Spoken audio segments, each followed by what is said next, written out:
Good evening.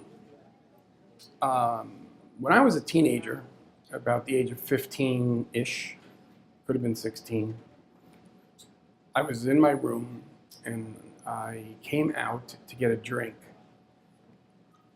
And when I got near the kitchen, I heard my mom talking on the phone in a whisper and a soft voice.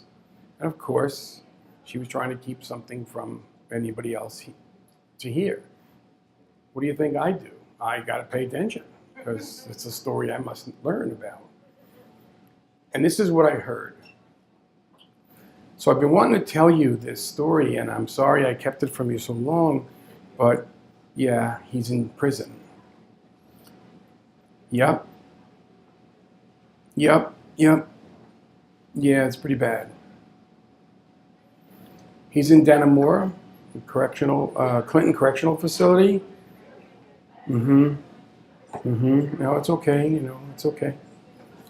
No, the kids think he's in Florida. And I then knew, now back to me, I then knew that my mom was talking about my brother because I've been asking about him and can we see him? I kept asking my mom for years, can we go down and see Gary in Florida? And she was trying every way to not let that happen and get away from the conversation.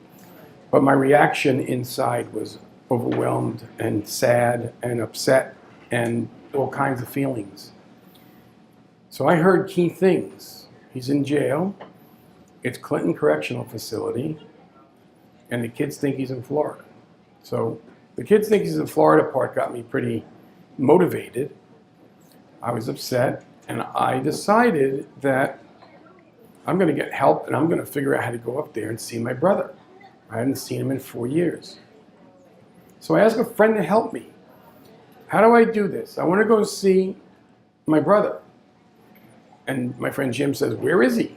I said, he's in Dannemora, New York. I don't know where it is, but it's Clinton Correctional Facility. We got to look it up. So he said, yeah, I'll drive you up there. He was several years older than me. And no problem, I'll take you anytime you want to go. I said, really? He said, yeah. So I got smart and I called the prison because I learned it was 8 hours away. And I don't want to go all the way up there and find out that I can't see him. So I asked the prison people if they could help me know if he's really there and can I actually see him if I come all the way up. I'm blind and I have to get a ride and arranging all this is going to be hard, and if I can just know I'll see him, I would come up. Well, they shipped me up to the warden's office and I actually get to the warden himself.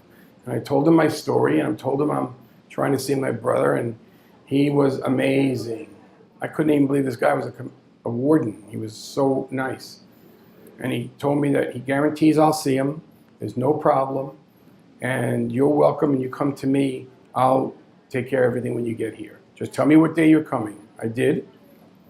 My friend Jim and I drove all the way up to Dannemora. If you don't know where that is, you go to the end of the earth and hang a right. It's right on the Canadian border. And I get to the prison and I go through the security issues, whatever they are. And this was back in the 1970s, so we didn't have the kind of security issues we have today. And I asked the woman at the desk, I was here to see the warden, and she knew it was me. She knew I was coming. It was all prepared. They took me to the warden's office. The warden was just unbelievably nice and asked me some questions and sort of interviewed me a little. I think out of interest, but I don't think he was thinking I was bringing in any like nail files or anything like that. And he says, listen, Michael, I arranged a private room and lunch for you and Gary. Really? Okay. I was so excited. And I went into the room. Of course, there had to be a guard in there with me. Jim was allowed to come in with me, but we were sitting there for a long time. And I learned that the guards tried to get my brother to come in to see me, and my brother said, no way does my brother know about this, so you're all full of beans. He used a different word than beans. And he wouldn't take the visit. And the warden said he'd guarantee I was going to see him. I came all the way up there, and I was so disappointed to hear this. And the guard comes back and tells me, we're having an issue, but we're going to work through it. Just hang in there. I'm so sorry. I was there an hour and a half waiting. My brother, so I understand, believed that he was going to get arrested for another crime. So he didn't want to get trapped. That's what he thought was happening. The warden came down to the yard, got my brother, and said, you're going to take this visit. And my brother said, I don't have to do anything. I'm not going. My brother doesn't know anything about me being in prison. You're full of shit. Excuse my French. Why did that become French? And I'm not going to go. They were having an argument. The warden says, Gary, if you don't take this visit in the next 30 seconds, you're going in the hole. The hole is solitary confinement. My brother said, good thing. Throw me in the hole. I'm ready. And then the warden used the powerful weapon. He said, your young teenage brother just went blind, and he learned about you being here. And if you don't take this visit, and he turned around, my brother turned around and said, where is he? And they took him to see me. It was a huge, beautiful visit. Everything worked out great. I was so happy. I thanked the warden. I go home.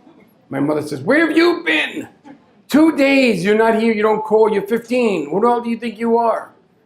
And I said, Mom, you lied to me. I just went to see Gary in Dannemora. What? How did you learn about that?